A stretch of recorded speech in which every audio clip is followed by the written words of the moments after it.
Hello, all my dear listeners. How are you all? I hope you all are fit and fine and doing your studies sincerely. Though the schools are closed, but our learning is not closed. Our learning should not stop. Just sitting at home in this pandemic, we can devote more time to our studies and learn a lot. So, in this series, let us move forward and know about our next topic.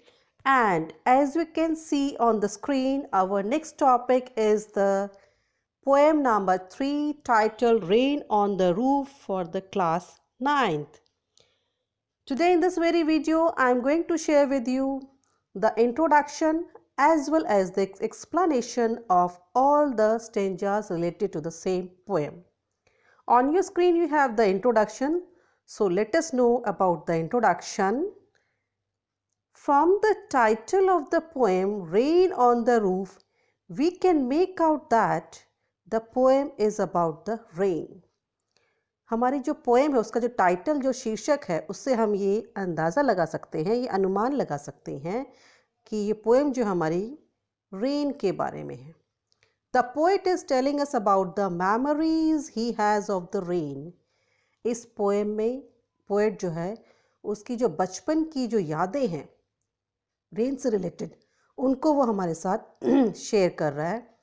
The sound of the raindrops falling on the roof of his house brings back sweet memories of the past. जो बारिश की जो बूंदें हैं poet के घर की छत पर जब वो गिरती हैं उससे उसे अपने बचपन की जो मीठी यादें हैं वो ताज़ा हो जाती हैं, वो अपने बचपन में खो जाता है. So the poet here is expressing also the wonders of nature and her extraordinary power to heal the mind, body and soul of human beings. As the rain soothes the earth with the showers of blessings. So, this was the introduction of the poem. Now, let us see the stanzas and their explanation. On your screen, you have the stanza number 1 and see the first two lines. When the humid showers hover over all the starry spheres. See here, humid showers means the dark clouds full of moisture. Humid का मतलब moisture से भरा हुआ. Shadow यहाँ पे dark clouds को बोला गया है, okay? And hover means hang, means remain suspended in the air. हवा में लटके रहना. That is hover. Over all the starry spheres. Starry spheres means the night sky full of stars in varied formation.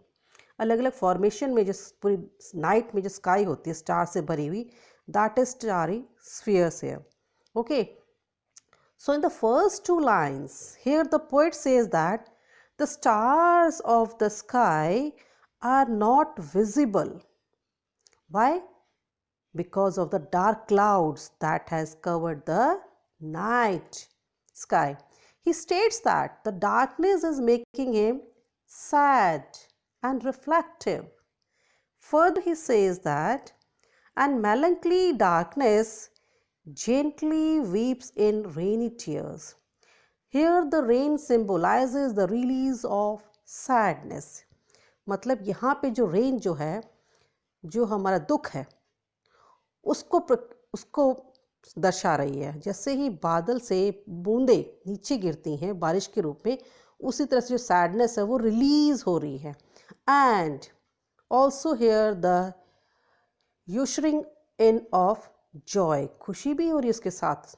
जब वो बूंदें नीचे गिरी उसके साथ उसमें खुशी का भी अनुभव हो रहा है. Here so the tears falling down. See here it is given a bliss to the press the pillow of a cottage chamber bed and lie listening to the patter of the soft rain overhead.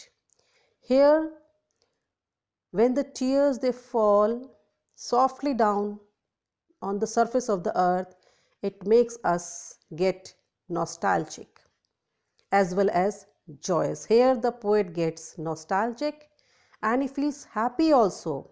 The poet says he loves to curl up in the comfort of in the bed and just relish, just enjoy the listening, the wonderful music of the rain as it falls on the roof of his little cottage. So here, while lying in his bed, the poet wants to enjoy the wonderful music being created by the raindrops when it falls on the roof of his cottage. Okay, so this was the stanza number 1. See here, I have given you the vocabulary also. Just go through them and get the idea. Now the stanza number 2. Stanza number 2 says, every tinkle on the shingles has to echo in the heart. Here, tinkle means the ringing sound. Shingles means the rectangular tiles used on sloping roofs. That is shingles here. And echo means reverberation or the reflected sound, जिसको हम गूंजना कहते हैं, गूंजती आवाज़ जो reflect होती है, that is echoing. उसके heart में जो इको हो रही है. So here the poet senses every sound that is produced as the rain, it comes down with the ringing sound against the shingles on the roof of this cottage. And further he says, and 1,000 dreamy fancies into busy being start, and 1,000 recollections weave their air threads the roof. Here, when these raindrops they fall on these rectangular tiles which are used on the sloping roof, here this brings back wonderful memories into the busy mind of the poet. Okay, so and this is here he is trying to recollect 1,000 memories of his childhood, of his past. He weaves each of these into a single thread. See here in this line, he weaves each of these into a single thread and continues to enjoy the patter of the falling of the raindrops on the roof of his house. So this was the stanza number 2. See here he is enjoying and is thinking over everything. Okay, his memories of his past. Now the last stanza, that is the stanza number 3, and the stanza number 3 says, now in memory comes my mother. See, this is the mother of the poet and here is the poet as she used in years agone.